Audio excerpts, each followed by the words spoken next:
নমস্কাৰ বন্ধুসকল, এইবাৰ তিতাবৰত প্ৰথমবাৰৰ বাবে কেন্দ্ৰীয় হিচাপে শিল্পী দিৱস উদযাপন কৰিছে অসম জাতীয় যুৱ ছাত্ৰ পৰিষদে। আৰু আপোনালোকে এইবাৰ উপভোগ কৰিবলৈ পাব কেইবাজনো জনপ্ৰিয় কণ্ঠশিল্পী। আৰু সেই জনপ্ৰিয় কণ্ঠশিল্পী হৈছে আপোনাৰ মানস ৰবীন, নীলাক্ষী নেওগ, ঋষা ভদ্ৰাজ আৰু কৃষ্ণমণি চুতীয়া, প্ৰশান্ত ৰাজখোৱা, মন্টুমণি শইকীয়া, গীতৰ শৰাই।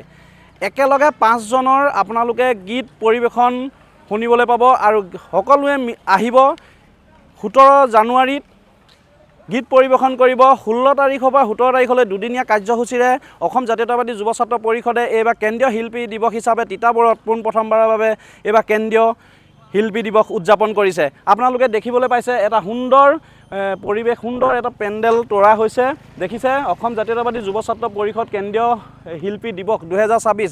আমি কিন্তু এতিয়ালৈকে যোৰহাট ডিষ্ট্ৰিক্টত আজিলৈকে আমি পতা মানে শুনা নাই, কিন্তু চৰাইদেউ, শিৱসাগৰ, ডিব্ৰুগড় এনেকুৱা ঠাইত কিন্তু হৈ থকা আমি দেখোঁ, গুৱাহাটীত হৈ থকা দেখোঁ। একেলগে 5জনকৈ 6জনকৈ গায়কে গীত পৰিৱেশন কৰে, কিন্তু এইবাৰ প্ৰথমবাৰৰ বাবে তিতাবৰত এইবাৰ গীত পৰিৱেশন কৰিব কেইবাজনো কণ্ঠশিল্পীয়ে। আৰু মই আকৌ কৈছোঁ যে এইবাৰ কণ্ঠশিল্পী কেইবাজনো অসমৰ জনপ্ৰিয় মানে কণ্ঠশিল্পী ইয়াত উপস্থিত থাকিব। মানস ৰবীন, ঋষা ভদ্ৰাজ আৰু কৃষ্ণমণি চুতীয়া, প্ৰশান্ত ৰাজখোৱা আৰু মন্টুমণি শইকীয়া।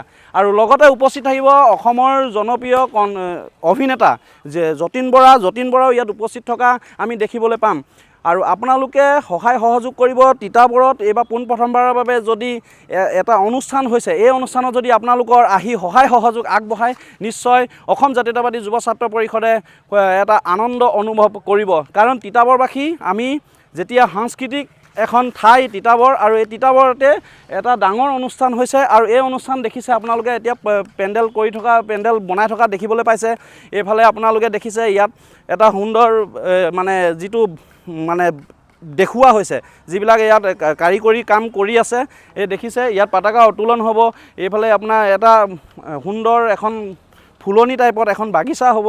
ইয়াত আপোনালোকে আহিব, চেলফি মাৰিব পাৰিব। আৰু লগতে ইয়াত কেইবাজনো কণ্ঠশিল্পীৰ আপোনালোকে মানে গীত পৰিৱেশন শুনিবলৈ পাব। আৰু লগতে ইয়াত জ্যোতিপ্ৰসাদ আগৰৱালাও ইয়াত কাইলৈৰ পৰা যি অনুষ্ঠান হ'ব 16 তাৰিখ আৰু 17 তাৰিখ, 16 তাৰিখত আপোনালোকে উপভোগ কৰিব। জ্যোতিপ্ৰসাদ আগৰৱালাৰ যি গীত পৰিৱেশন কৰিব, প্ৰতিযোগিতা হ'ব। ইয়াত অসংখ্য ছাত্ৰ ছাত্ৰীয়ে ইয়াত অংশগ্ৰহণ কৰিব, নৃত্য হ'ব, সকলোখিনি ইয়াত আমি দেখিবলৈ পোৱা যাব। আৰু লগতে আৰু এটা কৈ থওঁ, কেন্দ্ৰীয় বিষয়ববীয়া উপস্থিত থাকিব। কেন্দ্ৰীয় সভাপতি, অসম জাতীয়তাবাদী যুৱ ছাত্ৰ পৰিষদৰ কেন্দ্ৰীয় সভাপতি পলাশ চাংমাই ডাঙৰীয়া ইয়াতে উপস্থিত থাকিব। আপোনালোকে আহিব, যিহেতু আমাৰ তিতাবৰৰ এটা ইয়াত সুনাম কঢ়িয়াই নিব বুলি আমি আশা কৰিছোঁ। আপোনালোকে সহায় সহযোগ কৰিলে নিশ্চয় এটা সুনাম হ'ব, আৰু সেই সুনামৰ আমি অংশভাগী হ'ম। আৰু গতিকে আহক, আমি এই অনুষ্ঠানটো সুন্দৰভাৱে হৈ যাবলৈ আমি আশা কৰোঁ। এয়াকে কৈ মই সামৰণি মাৰিছোঁ। ধন্যবাদ। জয় আই অসম।